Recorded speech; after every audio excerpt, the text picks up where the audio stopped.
And then, he said, well, that they taught them about brothers can lie. Brothers can lie. Just out of curiosity, I said, so please, brothers can lie. Human me. What's up with sex and all of that? And he said, well, they told them about the proper kind of sex and the improper kind of sex. All right. So I just got curious. I am interested. I got curious to know what this. So I'm improper. Like, okay, this improper type of sex, is it the one that happened outside of your marriage? He said, no, that within marriage, there are improper kind of sex that you can have with your spouse. And in that instant, I'm sure it's sexual positions that is the that's the problem. What is wrong with all these people? That's the problem. What is wrong with all these people? Because there is only one position that has a blessing of God. A spiritual missionary style.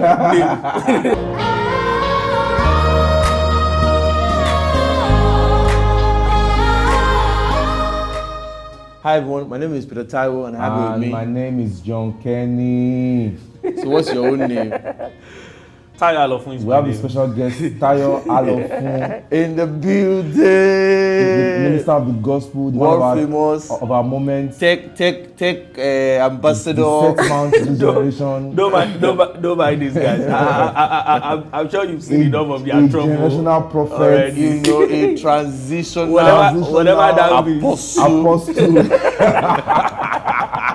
I don't even know what that means. Okay, guys, I want to welcome you guys to episode 9 of season 2 of Inside Podcast. Yeah. In this season, we are considering 10 biblical perspectives on marriage. And in this episode, the title is John Kenyo's title. Can there be marriage without sex? Can there be marriage without sex? Everything gets touchy when the matter of sex comes up. I'm talking about every other thing can be nice, but once you mention sex, everybody begins to like sex. Are you Christian? But everybody is that guilty or guilty as charged. You know, I mean, the matter of sex has to come up. Yep. Because how did we get to this point? We started from Matthew 19, where Jesus was being asked a trick question by the Pharisees on the matter of divorce, and then he said a lot of things. And then when he gets to verse 10, okay, can you read Matthew 19, verse 10? Okay, my digital Bible will not fail me now. Yeah, of course, it's 10 biblical perspectives now. I think in verse 10. Matthew 19 verse 10. Yeah, what does verse 10 say? Jesus' disciples then said to him, if this is the case, it is better not to marry. Yeah. Not everyone can accept this statement. Jesus said, yes. Only those whom God helps. Verse 12. Yes. Some are born as eunuchs. Some are born as eunuchs. Can you read verse 12 in another, a more classical version, maybe amplified or amplified? Yeah. Verse 12 says, for there are eunuchs who have been born that way from their mother's womb, making them incapable of consummating the marriage. Yeah. And there are eunuchs who have been made eunuchs by men for royal service. And there are eunuchs who have made themselves so for the sake of the kingdom of heaven. He who is able to accept this, let him accept it. I mean, if you, by looking at that, let's open up conversation. Jesus talks about the matter of sex. Yeah.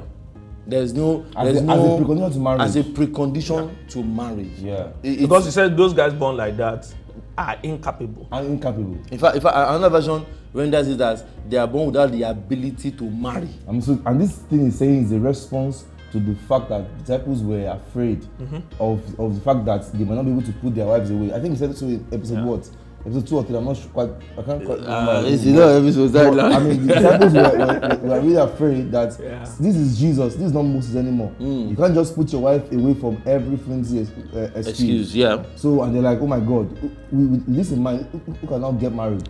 And Christ goes straight to say that some can and some cannot marry based on sexual ability. I mean, before we go too far, I want to answer the question. Yep. The question of this episode is, can there be marriage without sex? Our guest. Straight up. I think straight answer is no. I mean, that's practically impossible, both in its practicality and its essence. From its essence, and of course from scriptural perspective. Right. So, and I think my simple explanation that I always give to people in this regard is, think about it. Sex is practically the only thing that, as a Christian, you can legally get non-judgmentally, not hellfire risky, get in marriage, Yeah. you know, without Getting in trouble with God. you know, getting trouble with God, right? Every other thing, really, there is always somebody somewhere that can do it for you, right? Cooking. Your pastor can pray for you. So when they say your husband is your priest of the house, His and wife can even cook for you. you understand? If you're not feeling well. Your mom can cook for you. Moms can cook for you. Dry cleaner will handle your clothes. If you're looking for a dry cleaner. I mean, there is really nothing else. The only and it will You still get a be driver correct. if your husband is the one that will drive you around. And you will still be correct. Yeah, you won't get in trouble with God, right? Almost every other thing, literally, you can get it without getting in trouble with God, right? With other people, except sex, right? Nobody else can do that for you, and you will still be in right standing with God. That should be your keep hammering on getting into trouble with God. So people are getting sex outside of marriage. Yeah. But that means we are saying here that they are in trouble with God. Okay, so is it safe? Is it safe to say? So someone said, marriage is not the only reason why you get married. No, sex. Sex is not the only reason why you get married. Sex is not the most important thing. You know, there are many other reasons why you get married. Yeah. Is it safe to say, from Jesus' perspective, that sex is the reason for marriage? Marriage is the reason for sex. Or which other? Not even just from Jesus' perspective, even as a matter of doctrine. As right? a matter of doctrine. As a matter of doctrine. Yeah, I remember that. I mean, look at what Paul was saying in 1 Corinthians 7. Right? Yes. We can just look at it. I'm finding it already. Okay, so in verse 1, now regarding the questions you asked in your letter. Let me read it to you in Amplified. Okay, go ahead. It says, now, as to the matters to which you wrote, it is good, beneficial, advantageous for a man not to touch a woman outside marriage. Verse 2, but because of the temptation to participate in sexual immorality, let each man have his own wife, and let each woman have her own husband. So basis for it is sex. Yes, it's very important. So there is no sentiment. In fact, listen to what he says in verse 9. If they can't control themselves, they should go ahead and marry. No, read from verse 8. It says, but I say to the unmarried and to the widows that as a practical matter, it is good if you remain single and entirely devoted to the Lord, as I am. But if they do not have sufficient self-control, they should marry. For it is better to marry than to burn with passion. It is better to marry than to burn with passion. So if a brother comes and says, Pastor or Daddy or Mommy, I cannot control myself. The thing is burning in my body. I need to get married. And then they tell him, no. You know, marriage is too sensitive for you to be basing it on the basis of sex. If you can't control yourself now, you won't be able to control yourself when you get to the marriage. This is the scripture. Disabuse your mind. Yes, I agree. Don't let anybody judge you. It's like a conventional thinking we've had for many years, right? Yeah. That marriage shouldn't be the basis why you go. Sex shouldn't be the basis why you go into marriage. But sex is the basis for marriage. It's not even scripturally correct to say that opinion is right. Not. Because I mean, this is Corinthians. These are epistles of Paul. They are books. They are doctrinal books, right? And it's complementing exactly what Jesus said earlier in Matthew. To say that the desire for sex is a good enough reason to want to get married. No, that's not what Christ was. Christ said is the fundamental reason for the ability to marry. Yes. I have a question. Genesis 1:28. Yeah. God's command that He gave to the first couple. He said here, and God blessed them. Yeah. Granting them certain authority and said to them, be fruitful, multiply, and fill the earth and subjugate it. First three things He said: fruitful, multiply, fill the earth. These things cannot happen except a man and a woman have sex with themselves. Yes. The last one was subjugate, which is what another version says subdue the earth. That's the fourth thing. The first three cannot happen except a man and a woman come together. And so somebody said sex only began after the fall, and Abraham knew his wife. I disagree. Come on, what kind of ideas are those? You know, I'm glad that we're reading Jesus' perspective. Yeah. Because some people today will say things like, so is sex food? What's your problem? Why are you trying to? Let our guests answer that question. I mean, is sex food? You know, before you say anything, I just want to talk. But I want us to read 1 Corinthians 7, verse 4. Yeah. The wife, verse 3. The husband should fulfill his wife's sexual needs, and the wife should fulfill her husband's needs. The wife gives authority over her body to her husband, and the husband gives authority over his body to his wife. Do not deprive each other of sexual relations unless you both agree to refrain from sexual intimacy for a limited time, so that you can give yourselves over completely to prayer. Afterward, you should come together again, so that Satan won't be able to tempt you because of your lack of self-control. So, is it food? Is sex food? That's what somebody said. So, what's your problem? Can you calm down? I don't know supposed to be a Christian. Is sex food?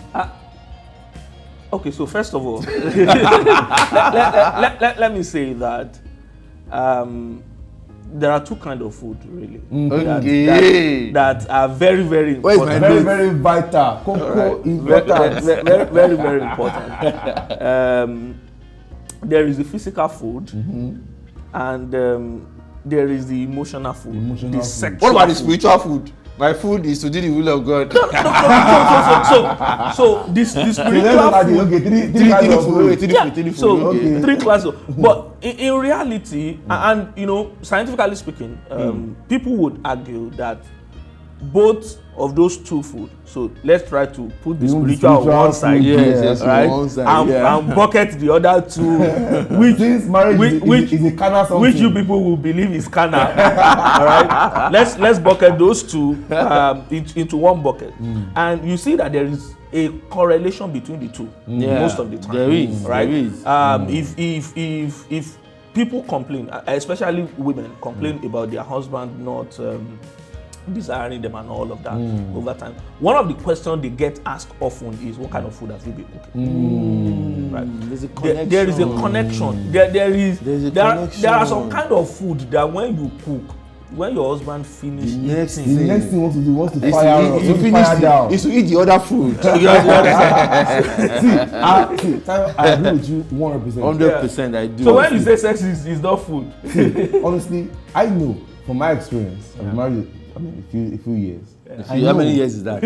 Just a few years. I know that, in all honesty, you see physical food, amala, egbegiri, ewedu, rice, beans, they are like an access inroads into a man's heart. A woman that is complaining about is the seeming unwillingness of her husband to see, just like you said, just find what he loves. By the time as he's eating the food, he's eyeing you. But you know also that if the man is not eating the woman's food, that can also affect her willingness of to course, access. Yes. So that's the flip side. So if a man is disregarding the woman's efforts at pleasing him in terms of cooking for him, the woman might not feel the urge to want to offer her body. Do you know how many marriages today are in chaos because of lack of sex? I know there's another widespread problem where people weaponize sex. No, before we even talk about weaponizing sex, I think you should deal with this matter of lack of sex. No, you see, both from the man's angle and from the woman's angle. I've heard a lot Christian brothers complain and say that their wives are taking them for granted because they believe that since they are Christian brothers, they are not predisposed to going out to look for sex elsewhere. So they deny them sex for a long time and they are not bothered about the consequences of it. They say their career people, and then there's another ideology that is being shared in church today, which is don't allow a third party into your marriage, which is one of the things that is killing marriages nowadays. People don't seek counsel. They want to, it's our private matter, and the private matter, and the marriage is dying, it's dying. Paul is saying, and you see, if people have been reading their Bibles, they will have known. Paul is saying, do not deprive each other of sexual relations.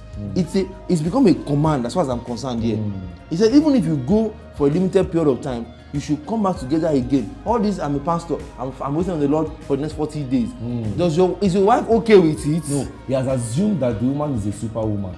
First of all, how did we come to the conclusion that when you are waiting upon the Lord, there's no sex with your wife just suddenly because this is the same verse they use.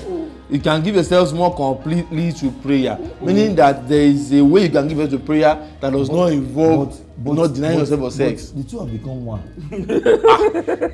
And one of the ways we know that they are joined together is sex. Someone just told me that they pray when they are having sex. Yes, actually, some it's a thing. We don't. Sorry. No. For me, it is immediately after. Okay. There's no more agreement point in a marriage. Yeah, because Than after the immediate sexual activity. Yeah, so why do people go into sex as if it's something sinful in marriage? Right? Even in marriage. Yeah. So there is this, and I was speaking with some guy, when they were preparing for their wedding some years back, and I knew from that moment that there is potential problem. I was just checking around to say, okay, how is the counseling going? Have they been talking to you about sex and all of that? They hardly don't. And then, he said, well, that they taught them about brothers can lie. Brothers can lie. Just out of curiosity, I said, so please, brothers can lie. Human me. What's up with sex and all of that? And he said, well, they told them about the proper kind of sex and the improper kind of sex. All right. So I just got curious. I am interested. I got curious to know what this. So I'm improper. Like, okay, this improper type of sex, is it the one that happened outside of your marriage? He said no, that within marriage there are improper kind of sex that you can have with your spouse, and in that instant I'm sure it's sexual positions that is that's the problem. Wrong with all these people. That's the problem. What is wrong with all these people? Because there is only one position that has the blessing of God. A spiritual missionary style. What is wrong with all these people? And every other thing outside of that. So these are conversations that don't happen, right? And or if they do, they don't happen enough amongst believers. See, one of the things I'm really thankful for, which is one of the things that me and John Kenny have made a point of duty for people in our church, is we must talk about sex. Yes. And I'm thankful for the kind of wives that we have also, who make it a priority to call sisters who are about to get married. And it's not just to say, no, do you like sex? Do you want to have sex? Are you having marriage if you don't? Are you having urges for sex? Yes. You find this brother or sister attractive enough for you to open up your body for him on the night of the wedding, and subsequently, are you then if that is Oga, brother, do you wake up in the morning and do you have erections? Yes. One of the things that we experienced in the church that we grew up in is that they will call you and go and make you visit a doctor. Yes. Who will assess your sexual organs. Yes. And write a report. All this, I found out that you could not have sex when we got married. You just cheated yourself. I will make it a point of duty. If you are close to me and you are getting married, when it is a couple of days to your wedding, I'm going to summon you to my house. We are going to sit down with you and we'll get into detailed nitty-gritty of everything. That's good. Because the last thing you want is somebody calling you from their honeymoon that they don't know how to proceed. Do you know how many times you have gotten that I didn't believe that thing existed until I began to see Christians telling you that they don't know what to do. Because sex is more complex than people think. I didn't believe it was a thing until my wedding night. My wife and I went to sleep. When we got tired, I couldn't do anything. And I was already tired also from the party and everything. I said, when we woke up in the morning, before we went to sleep, I just went to bed. And by the time I woke up early in the morning, I was like, what have I even done to myself? My wedding night. You missed your chance. I missed on my wedding night is shiny and thing. I think that we should have more conversations about sex because it's not a sin in marriage. And I also think God's will. And I also think that there are many young Christians who are finding solace with their unbelieving friends to talk about sex than their Christian friends or Christian leadership. And those ones come up with all kinds of ideas, which is where the weaponizing of sex comes up. Many people learn about weaponizing sex from their unbelieving friends. And we didn't learn so of Christ. Even though Christ is not married, he did not have sex. But we did not learn so of our Christian. I mean, do you know that there are older Christians in their 60s and 70s who are still having sex? Fantastic sex. I wish they would share with younger people so they can know that this thing is a lifetime thing. When we say sex is being weaponized, there are different instances. I wrote a few down. I said one, maybe sex can be weaponized or can be a weapon deployed when someone wants to get something from the other person. I'm saying that if you don't give me what I want, I'm not going to allow you. That's or even make it a precondition. Yeah, another one is they want to use it to punish the other person. The person did something, even when they've not had a conversation about that matter. Sometimes the other person is already deploying a weapon and saying, you know what, because of what you did to me, I'm not going to allow you. Some even go to the extent of using sex as a control mechanism. They want to inform certain behavior in the other person, and then they now use scheduled sexual activity to be the tool. So when the person is beginning to drop the ball in a certain area, they feel like they can either have more sex or have less. See, sex is the reason why marriage exists in the first place.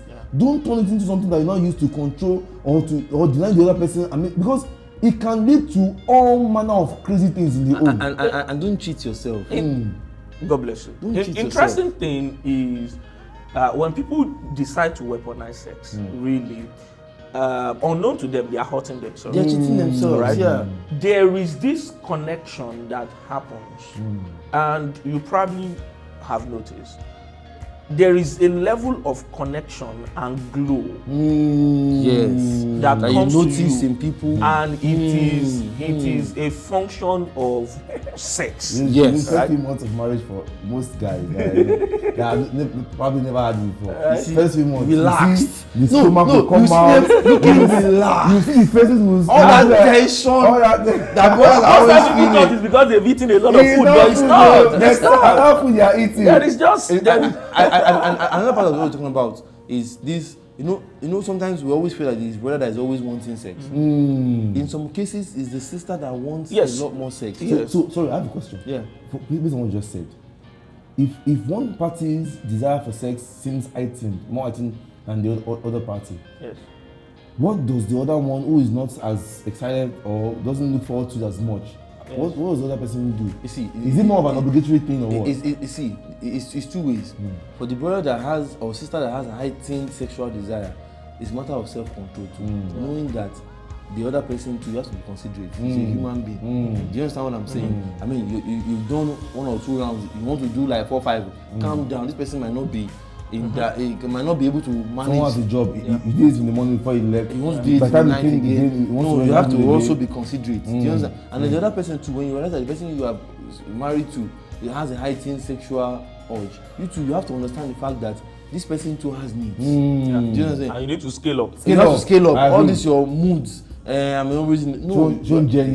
to manage it. You need to scale up. You have to scale up. That's the reality. If it means you have to set KPI for yourself. Oh shit! Right? So I mean, it is what it is, right? There is a thin line between having a weakness and being outrightly selfish, right? Okay. So at some point you just have to scale up, and it doesn't matter how you do it, right? Find Get that help. So one is scaling up, one is scaling down. So So that way we are able to come to a balance. Guys, I want to say that we've had a very fantastic. Hold on, we're not done. We're not done yet. One last thing. Okay. What are the symptoms? Final thoughts. Yeah, final thoughts. What are the symptoms of lack of sex? Symptoms. How do you miss that? Symptoms. What do you see? I know. Let me tell you my own. I can tell you what I observed. I get easily irritated.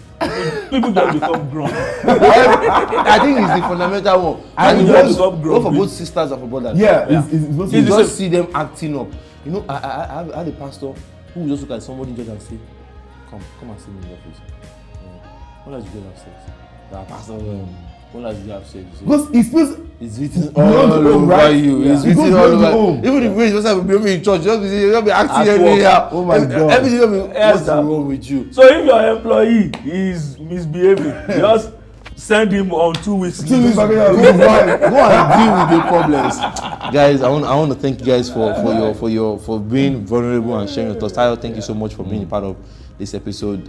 If you like what you have heard, please share with your friends and please subscribe, turn on notifications so that you can get notifications for new videos, and please share with someone. Let me tell you guys the truth, you will never can believe who this is going to help. That family that you have been praying and believing God, that this is by far the most common reason why they are having problems. And they will not be honest with you. Just a little more knowledge can just change the scenario. I mean, and don't forget, Inside Podcast is on Spotify. It's on Audiomack, Inside Podcast. Of course, it's on Facebook as well too, Onebody Films. And of course, you're watching it here, perhaps on YouTube, Onebody Films as well too. In the next episode, which is our season finale. What is a successful marriage? Wow, that's episode 10. God bless you guys. Have a great week or day ahead. Bye-bye.